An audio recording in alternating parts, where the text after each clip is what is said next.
बिस्मिल्लाहिर्रहमानिर्रहीम। अस्सलामुअलैकुम वरहमतुल्लाहि वबरकातुहू। दोस्तों, आज की इस वीडियो में हम कुरेक्स डी सिरप का रिव्यू करेंगे। दोस्तों, कुरेक्स डी सिरप जो कि खांसी के लिए इस्तेमाल होता है, आज की इस वीडियो में हम देखेंगे कि इसके अंदर कौन से एक्टिव इंग्रेडिएंट्स हैं और इसके यूजेस क्या हैं, डोज़ क्या है, इसके साइड इफ़ेक्ट्स क्या हैं, मतलब इसके इस्तेमाल से कौन कौन से नुकसानात हो सकते हैं। तो फ्रेंड्स, मैं हूं आपका फार्मासिस्ट मोहम्मद इमरान और आप देख रहे हैं हेल्थ वाइन्स। अगर वीडियो देखते हुए आपके माइंड में कोई भी क्वेश्चन आया तो आप कमेंट सेक्शन में पूछ सकते हैं। इंशाल्लाह आपके कमेंट का जवाब ज़रूर दिया जाएगा। और अगर आप चैनल पर न्यू हैं तो चैनल को सब्सक्राइब कर लें और साथ ही बेल आइकन पर क्लिक कर दें ताकि आपको मेरी हर नई आने वाली वीडियो का नोटिफिकेशन बर वक्त मिलता रहे। तो सबसे पहले बात करते हैं कुरेक्स डी सिरप में मौजूद एक्टिव इंग्रेडिएंट्स की। तो इसके अंदर 3 तरह के एक्टिव इंग्रेडिएंट्स मौजूद हैं। नंबर 1, इसमें डेक्स्ट्रोमिथार्फन मौजूद है।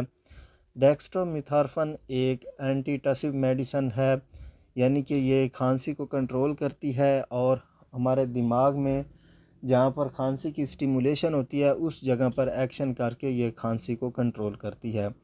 इसके अलावा इसमें क्लोरफेनिरामीन मौजूद है। क्लोरफेनिरामीन एक anti histamine anti allergic medicine है, यानी कि खांसी के साथ साथ जो एलर्जी के मसाइल पैदा होते हैं, यानी कि रनी नोज़ वगैरह या छींकों का आना, इस तरह के जो मसले पैदा होते हैं उनको ये कंट्रोल करती है।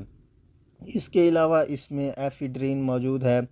एफिड्रिन एक ऐसा इंग्रेडिएंट है जो कि ब्रोंकोडाइलेटर के तौर पर एक्ट करता है, यानी कि हमारी जो सांस की नाली है अगर वो तंग हो जाए तो सांस की नाली को ओपन करता है, जिससे सांस लेने में आसानी होती है।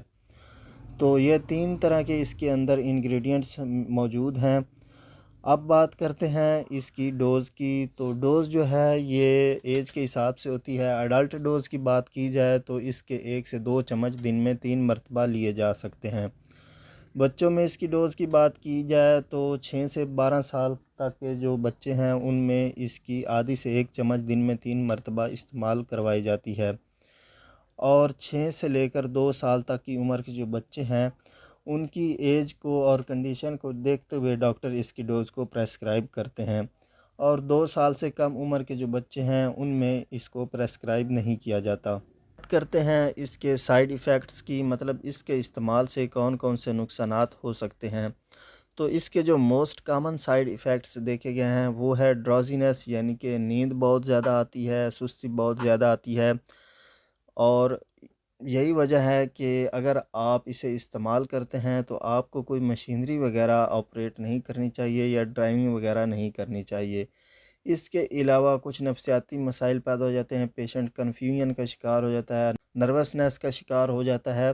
तो इस तरह के मसले जो हैं ये देखने को मिलते हैं। इसके अलावा हेलोसिनेशन का मसला बन सकता है, यानी कि ऐसे महसूस होना कि आसपास कुछ चीज़ें मौजूद हैं लेकिन हकीकत में वो मौजूद नहीं होती। इसके अलावा दिल की जो धड़कन है ये डिस्टर्ब हो सकती है, ब्लड प्रेशर लो हो सकता है, और नौज़िया और वोमिटिंग का मसला बन सकता है, स्टमक डिस्टर्ब हो सकता है, डायरिया यानी पेचस वगैरह लग सकते हैं, या कॉन्स्टिपेशन यानी कब्ज़ भी हो सकती है।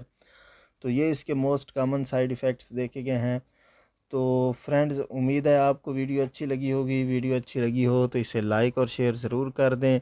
और वीडियो देखते हुए ज़रूर आपके माइंड में कोई ना कोई क्वेश्चन आया होगा, आप अपना क्वेश्चन कमेंट सेक्शन में पूछ सकते हैं। इंशाल्लाह आपके कमेंट का जवाब ज़रूर दिया जाएगा।